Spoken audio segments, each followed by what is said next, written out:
کامیابی کا اصول میرا اللہ قرآن میں بیان کرتا ہے، اگر کامیابی چاہتے ہو آپ کو 3 باتوں پر عمل کرنا ہے۔ میں جلدی جلدی تینوں باتیں پڑھتا ہوں، نتیجے پہ بات پہنچتی ہے۔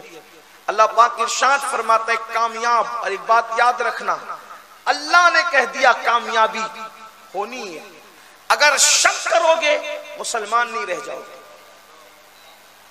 کامیابی کے 3 اصول اللہ فرما رہے ہیں، قد افلح من تزکا، وہ مراد کو پہنچے۔ اللہ نے کہہ دیا مراد کو پہنچے تو مراد کو پہنچے۔ اب کامیابی سے کوئی روک نہیں سکتا اگر پوری دیانتداری کے ساتھ 3 چیزوں پہ عمل کر لو۔ نمبر 1، مراد کو کون پہنچا؟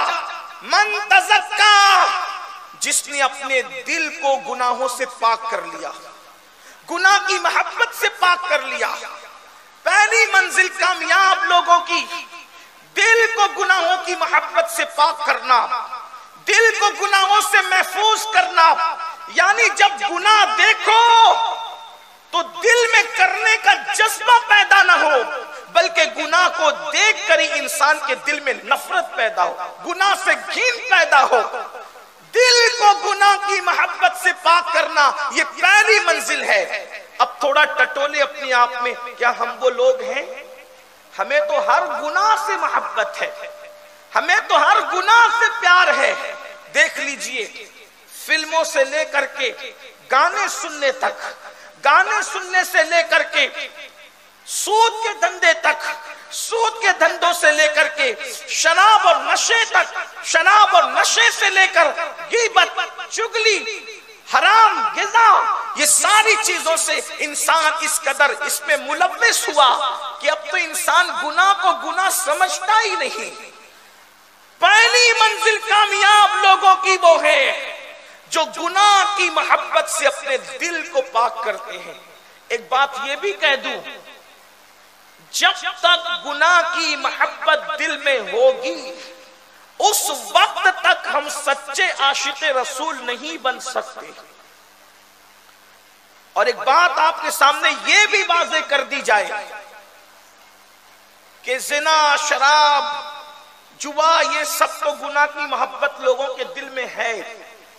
جو طبقہ دیندار کہلاتا ہے وہ یہ سارے گناہ نہیں کرتا، لیکن یہ اس سے بڑے جرم میں مبتلا ہیں، جیسے غیبت، حسد، بغض، کینہ، یہ دلوں میں ہے۔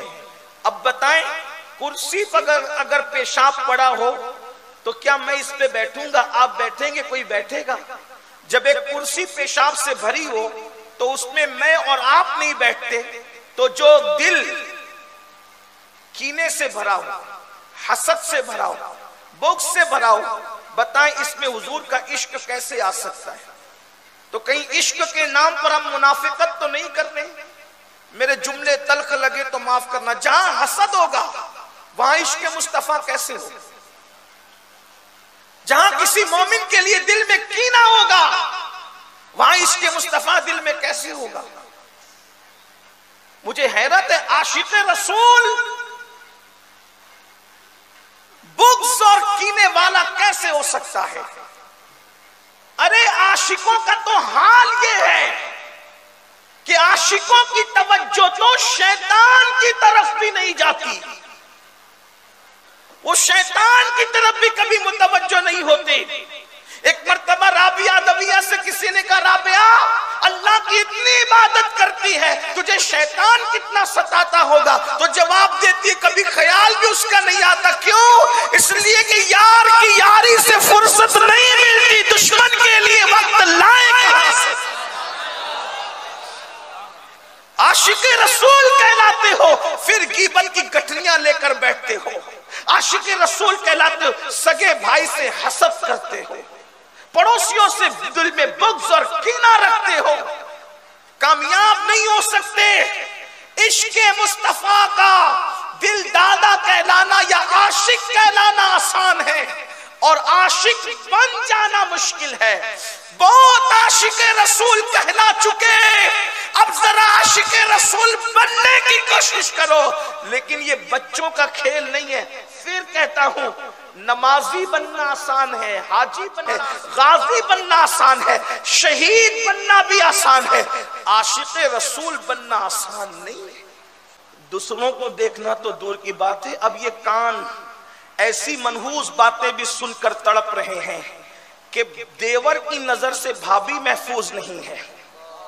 یہ صورتحال ہے, مسلم معاشرے کی صورتحال ہے کہ دیور کی نگاہ سے بھابی محفوظ نہیں, بہنوئی کی نظر سے سالی محفوظ نہیں, بلکہ بعض مقامات تو وہ آئے ہیں, اللہ اکبر, العیاذ باللہ, العیاذ باللہ, کہ یہ بھی سنا گیا کہ بہن بھی محفوظ نہیں. یہ صورتحال ہے کس قوم کی, کس قوم کی؟ اللہ کے بندو, عشق بہت باقی ہے. تو عرض یہ کر رہا تھا کہ قرآن کامیابی کا پہلا اصول بیان کرتا ہے, قد افلح من تزکا, اپنے دل کو پاک کرو, دل پاک. اچھا اب یہ منزل تو آپ تو سوچتی ہوں گے کہ آپ تو آ کے رونا ہی روتے ہیں, کوئی حل بھی تو ہونا چاہیے. اب یہ دل پاک کیسے ہو؟ دل پاک کرنے کا بھی تو کوئی طریقہ ہوگا. ہاں ہے. نمبر 1, کثرت سے درود شریف پڑھو, دل پاک ہوگا. لا الہ الا اللہ کلمہ شریف پڑھو, دل پاک ہوگا. قرآن کی تلاوت کثرت سے کرو, دل پاک ہوگا. اور سب سے آسان طریقہ, کسی پاک دل والے کی صحبت میں جا کر کے بیٹھا کرو, دل پاک ہوگا. اب یہ بڑا مسئلہ ہے, یہاں تو آپ پریشان ہو جائیں گے کہ بھئی کس کا دل پاک ہے, ہمیں کیسے پتا چلے. تو پھر اس پر میں آپ کو کوئی خطرے میں نہیں ڈالتا.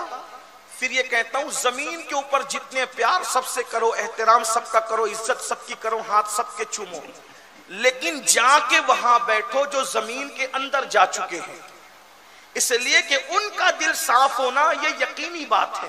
موقع ملے تو سرکار دیوان شاہ کے آستانے پہ جا کے بیٹھ جاؤ, حافظ جی بابا کے آستانے پہ جا کر کے بیٹھ جاؤ, اور اللہ نے موقع دیا تو اور بھی میں سب کے نام نہیں جانتا, جو بزرگ آپ کے یہاں کے مشہور ہے وہاں جا کے بیٹھ جاؤ. پھر موقع ملے تو پھر ہندوستان کے بادشاہ سلطان الہند سرکار غریب نواز کی بارگاہ میں جا کر کے بیٹھ جاؤ. اللہ کی قسم کوئی مانے نہ مانے, ایک نظر کا سوال ہے, ایک نظر اٹھے گی میرے خواجہ کی اور دل کی تاریکی سب دور ہو جائے گی. لیکن آپ وہاں جاتے ہو تو کارخانہ مانگتے, وہاں جاتے ہو تو سائزنگ مانگتے, وہاں جاتے ہو تو تانے بانے کو وہاں نہیں بھولتے, وہاں جاتے ہو تو کپڑے کی دکان, کرانہ دکان, یہ مکان وہ مکان, بیٹا مانگا بیٹا ہوا تو پوتا مانگا, پوتا ہوا تو نواسا مانگا, نواسا ہوا تو پھر اس کا رشتہ مانگا, اسی کے اندر سب گھومتے رہتے ہو. ارے نادان جیسا سخی ہے ویسی عطا مانگ. یہ ساری چیزیں تو تو بھی کر سکتا ہے. اپنے دل کو تبدیل کرنے کی کوشش کر, اپنے دل کو بدلنے کی کوشش کر. اللہ کی عزت کی قسم, جس دن تیرا دل صاف ہو جائے گا تجھے کسی کی دعا کی ضرورت نہ رہے گی. تو جس کے سر پہ ہاتھ رکھ دے گا اس کی قسمت بدل جائے, اس کی قسمت تبدیل ہو جائے گی. دل صاف کرو, دل پاک کرو. بلکہ عطائے رسول ہند الولی سرکار غریب نواز کی کرامتوں میں سے کرامت یہ ہے کہ آپ ہمیشہ آنکھ بند کر کے بیٹھتے تھے. غریب نواز آنکھ کھول کے نہیں بیٹھ, آنکھ بند کر کے بیٹھتے, اور جس دن آنکھ کھول کے کسی کو نظر بھر کے دیکھ لیتے, صرف دیکھ لیتے, اس کو مقام ولایت عطا فرما دے. اب میں یہاں حیران ہوں, یا اللہ, جب رسول اللہ کے بیٹے کی نظر میں یہ کمال ہے کہ جس کو نظر بھر کے دیکھ لے اس کو ولایت کا مقام عطا کر دے, جب نواسے کی کیفیت کا یہ عالم ہے تو نانا محمد الرسول اللہ کی شان کا عالم کیا ہے؟ پھر ان کی نگاہ کی تاثیر کیا ہوگی؟ میرے امام کہتے اٹھ گئی جس طرف دم میں دم آ گیا, اس نگاہ عنایت پہ لاکھوں سلام. نعرہ تکبیر. پہلے اپنے دل کو صاف کرو, پاک کرو. اور دل صاف کرنے کا آسان طریقہ یہ بتا دیا نا کہ اللہ والوں کے یہاں جا کے بیٹھو, دعا کرو کہ اللہ ہمارے دل کو صاف کر. نمبر 2,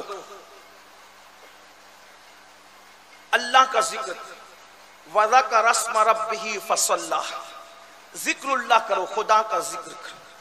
ممرہ میں نے اس پہ بہت تفصیلی گفتگو کی, یہاں نہیں کرتا, لیکن یہ کہ اللہ کا ذکر کرنے کی عادت, کثرت سے اللہ کا ذکر کرو, اللہ پاک کا ذکر کرو. اللہ کا وعدہ ہے فَاذْكُرُونِي أَذْكُرْكُمْ, تم مجھے یاد کرو میں تمہارے ڈنکے بجا دوں گا. عزت سب چاہتے ہیں لیکن کوئی اللہ کا ذکر کرنا نہیں چاہتا.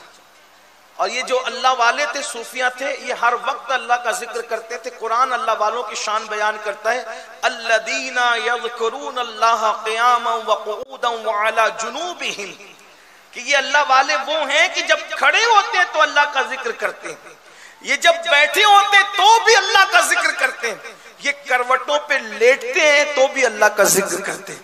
انسان تینوں میں سے کوئی ایک ہی کیفیت میں ہوتا ہے، یا تو وہ کھڑا ہوتا ہے، یا بیٹھا ہوتا ہے، یا تو لیٹا ہوتا ہے. اللہ فرماتا ہے وہ تینوں کیفیتوں میں اللہ کا ذکر کرتے ہیں.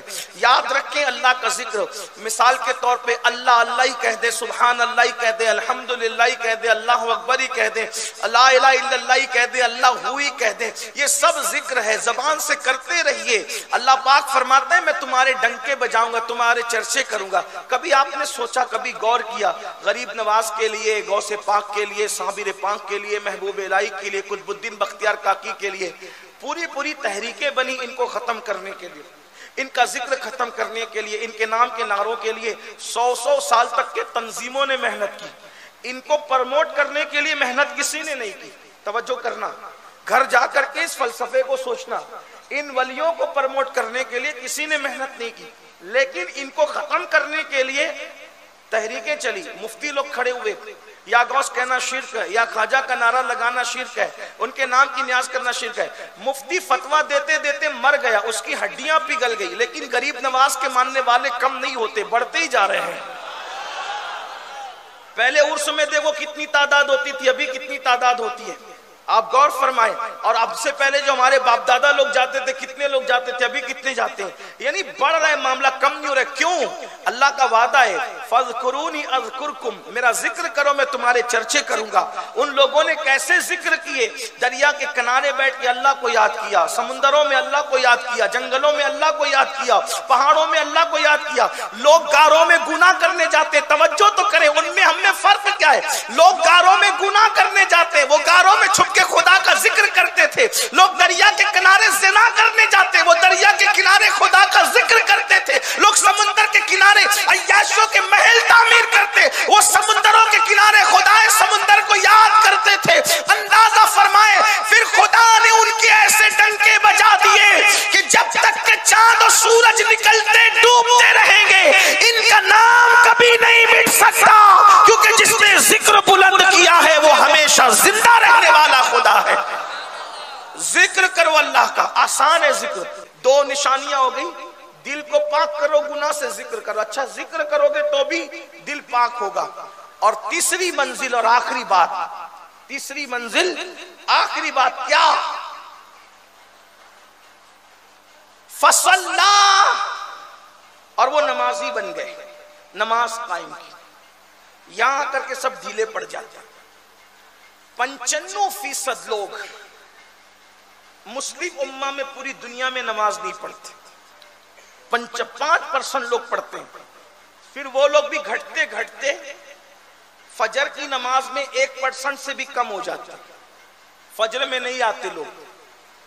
اور پھر وہ اپنے آپ کو نمازی سمجھتے ہیں. نمازی کی تعریف کیا ہے وہ سن لیں. اگر کوئی 5 وقت کی نماز بھی پابندی سے پڑھتا ہے، لیکن شادی میں نماز چھوڑ دیتا ہے، میت میں چھوڑ دیتا ہے، کبھی کبھی ٹرین میں چھوڑ دیتا ہے، فلائٹ میں جان بوجھ کے چھوڑ دیتا ہے، تو بزرگوں نے فرمایا جو جان بوجھ کر 1 وقت کی نماز بھی چھوڑ دے تو اس کا شمار نمازیوں میں نہیں ہوگا، تا وقت یہ کہ وہ توبہ نہ کر لے، یعنی وہ نمازیوں میں شمار نہیں ہوگا. جو جان بوجھ کر 1 وقت کی، اب سر درد ہے تو چھوڑ دیا، اپنے جیسے کچھ لوگ بیٹھے ہوئے ہیں تو چھوڑ دیا، ٹرین میں نماز کہ گئی کیا کریں گے کیسے پڑھیں گے، چھوڑ دیا.